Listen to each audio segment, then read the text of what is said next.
Yan, good morning, good morning. Isang mapagpalang araw sa ating lahat. Kaigisingin natin.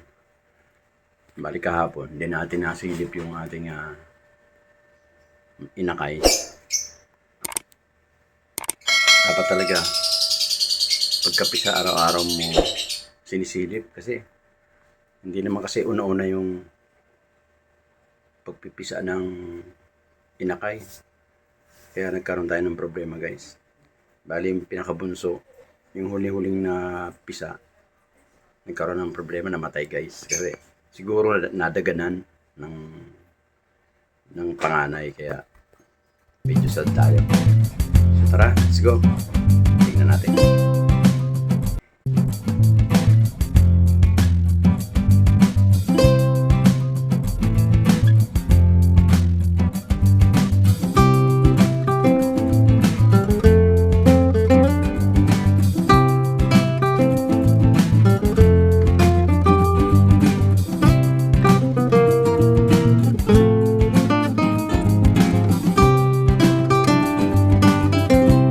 Nawa tayo dun sa ating inakay kasi dahil dun sa nangyari sa kanya, medyo hindi magandang pangyayari. Sayang, apat sana yung inakay niya. Kaya lang yung isa talagang nadisgrasya, nadaganan nadaganan nung panganay. Kaya medyo malungkot. Dahil kahapon kasi hindi natin nakita. Hindi natin nakita yung pangyayari. Hindi natin binisita kahapon, kaya siguro nadaganan siya. Tapos gusto ko sanang pakainin yung panganay ng iahampit ko. Ano, baka magalit yung magulang. Hayaan ko na muna siya. Mga 2 linggo yan, tulungan na natin. Pero naglagay ako ng guys ng pagkain nila. Naglagay ako ng formula. Tinunaw ko sa mainit na tubig. Titingnan ko kung mababawasan. Ibig sabihin yan, pag mabawasan yan, pinakain nila yung kanilang mga anak. Pero pag hindi binawasan, ang gagawin natin, tutulungan na natin sila maghampid. Tulungan natin silang subuan yung kanilang inakay. Baka isa rin yun sa dahilan, kaya baka mamaya hindi napakain maigi yung mga anak. Yun ang mahirap eh. Kaya sa ngayon, obserbahan muna natin yung kanilang binigay kong formula na tinunaw sa mainit na tubig. Ngayon, pag nabawasan siya, ibig sabihin pinakain. So tara guys, tingnan natin yung natin Yan guys, oh. Yan. Sayang, oh. Ang ganda pa naman.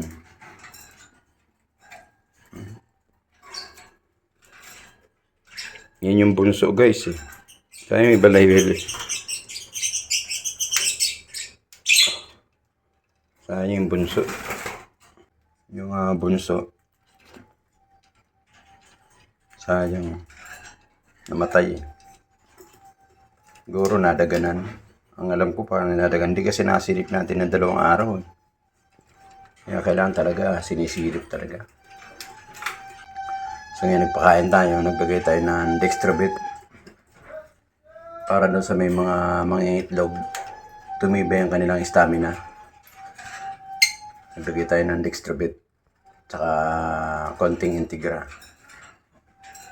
Para magkaroon ng sigla yung kanilang katawan. Pero sa tingin ko naman yung aking mga African bird, malulusog talaga. Kasi ito, nagkaroon na ng itlog kagad eh. Tsaka itong isa, nagkaroon na ng itlog. Kababagong pairing ko lang yan. Pinahinga ko sila doon sa rest cage nila. Si Pablo Opa, malapit ko ng isa lang siya rito. Mamaya bibili tayo ng cage. Ilalagay natin dito. Tapos to si Boy Killer, ilalagay natin rin, papahinga natin kasi mukhang hindi pa sila kakailan lang ng kanilang kanyang bagong asawa. So ilalagay natin doon sa sa rest cage nila.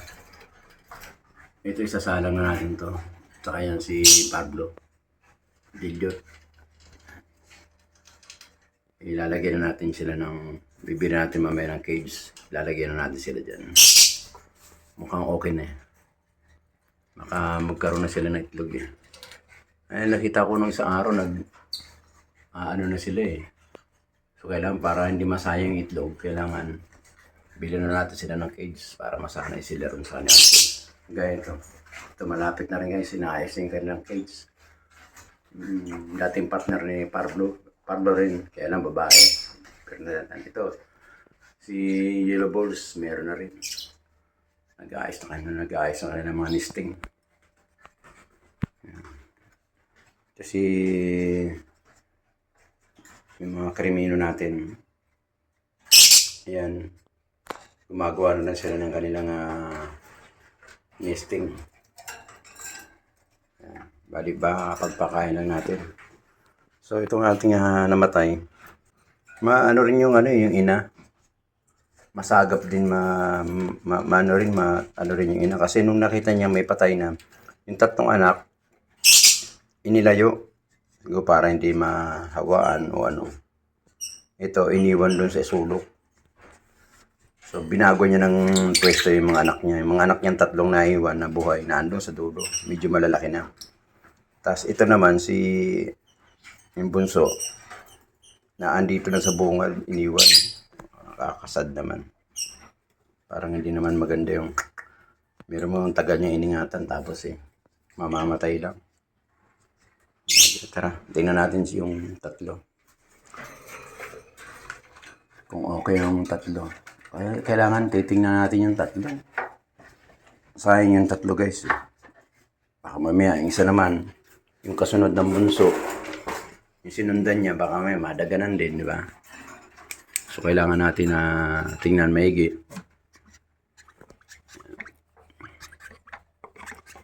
So, ayun. Parang sinusubuan niya. Nakatayo na yung isa guys. Bali, tatlo na lang sila. Malulusog naman. Ando na sila sa dulo. Kasi nung nakaraan dito sila guys Dito sila. Ngayon, yung namatay, iniwan dito guys. Iniwan nila. Yan, siguro naman. Hindi na mamamatay guys. Kinabayaran yung tatlo. Ayun yung panganay Malulusog naman guys. Ayun Yung panganay, laki na Meron silang anak na krimino, dilaw yung tuka.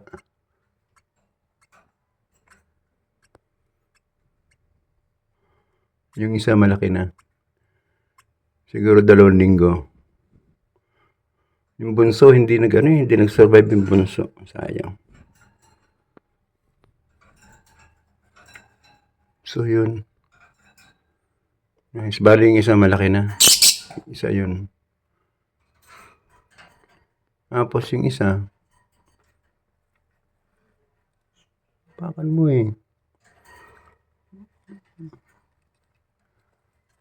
pakan mo. Yun. Yan, dilawan to ka. So, pag dilawan to ka, Yellow Balls.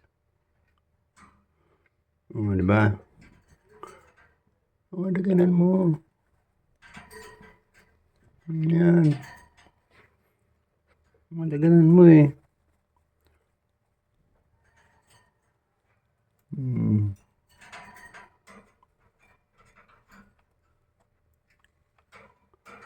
Ayan.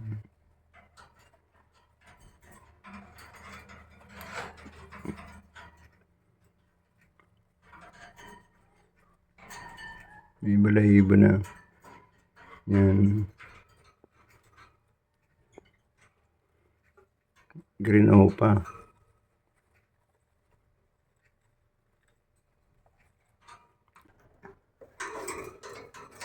Yan.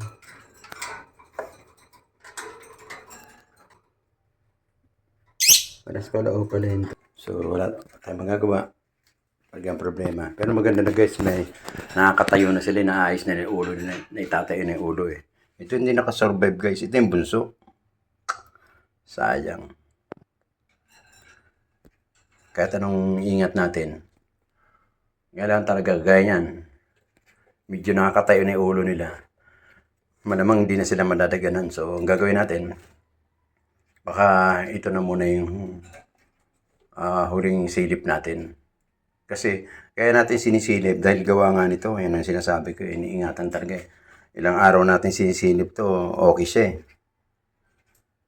Dahil napisa to, noong 29. Noong 29 lang siya napisa. So, 29 at ano ngayon? 31 lang, 2 araw pa lang siya. Sayang. O 28 yata ito, napisa 28. 3 araw pa lang siya guys, sayang. Yung bunso, hindi nakasurvive. Tapos hindi natin nasilip. Nadagana na pala. Ganyan ang mga problema minsan. Kaya kailangan, pag napisa, silipin mo kasi minsan madadagana ng ina. Madadagana ng, hindi lang ina, baka yung tawag dito, yung panganay, madaganan sila. Yun ang nagiging problema. So, kailangan, pag napisa, hanggang 5 araw mo siyang sisilipin, araw-araw.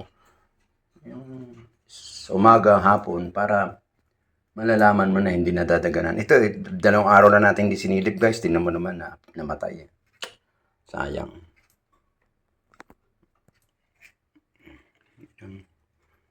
Yun ang problema natin. Kaya kailangan, pag napisa talaga, kailangan araw-araw mo, hanggang 5 araw mo silipin para makasurvive sila. Yun ang dapat eh.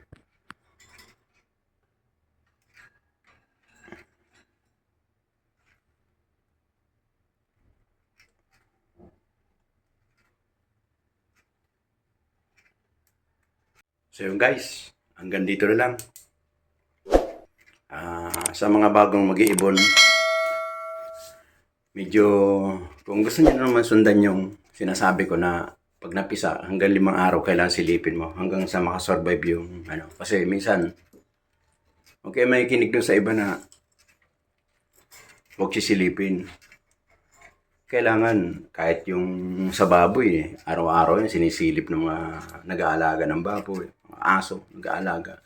Tinitingnan ka ganito, ang liliit. So pag hindi mo sila tiningnan, may posibilidad na madaganan. Kaya yun ang kinakatakutan natin ng isang araw. Nangyari na nga yung kinatakutan natin. Nadaganan nung, malamang to, sure na sure to, nadaganan nung nung mga panganay nila, yun na unang napisa. Kasi hindi naman sabay-sabay napipisa yung mga guys eh. Minsan ilang araw bago napisa na naman. Ganun. So kailangan pag napisa, tutukan natin isang araw hanggang 3 araw. Sure nyo hanggang 5 araw para makasurvive sila.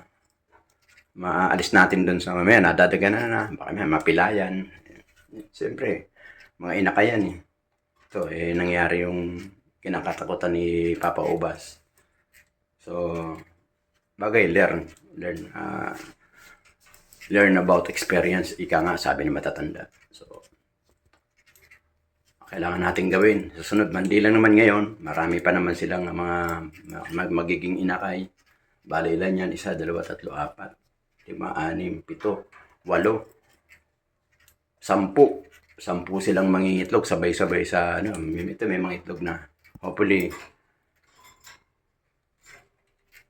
mga second week ng September, may mga niyan. Second week o third week, meron na naman tayong bagong inakay. So, gagawin na natin yung the best, yung pinaka-best na pag-aalaga. Okay lang, pag napisa, 5 araw talaga, tutukan mo, araw-araw mo, umaga, tanghali, hapon, sisilipin mo. Para may layo sa kapahamakan kagaya nito. Diba? Kagaya niyan. 2 araw natin din nasilip. Kasi nakinig tayo dun sa sabi ng iba na pag nangitlog, huwag sisilipin. Ay pag nanganak, huwag sisilipin. Eh kaso, yung tao nga, nurse, araw-araw, minuto tinitingnan ng nurse yung ano yan pa kaya ibon. So, kailangan natin talagang tingnan. 1 hanggang 5 araw, kailangan tutukan natin. Buhat sa pagkapisa niya, kailangan 1 araw hanggang 5 araw. Tutukan natin, umaga, tanghali, hapon. Titingnan nyo, baka madaganan ng mga naunang napisa. So, yun lang. Yun lang ang munting karanasan ni Papa Ubas TV. Alright, hanggang dito lang. Maraming salamat sa panonood. Thank you. Mag-ingat po lahat. Bye-bye. Ubas! Salamat, Papa Ubas! Okay, thank you. Every time we say goodbye, baby, it hurts. When the sun goes down and the band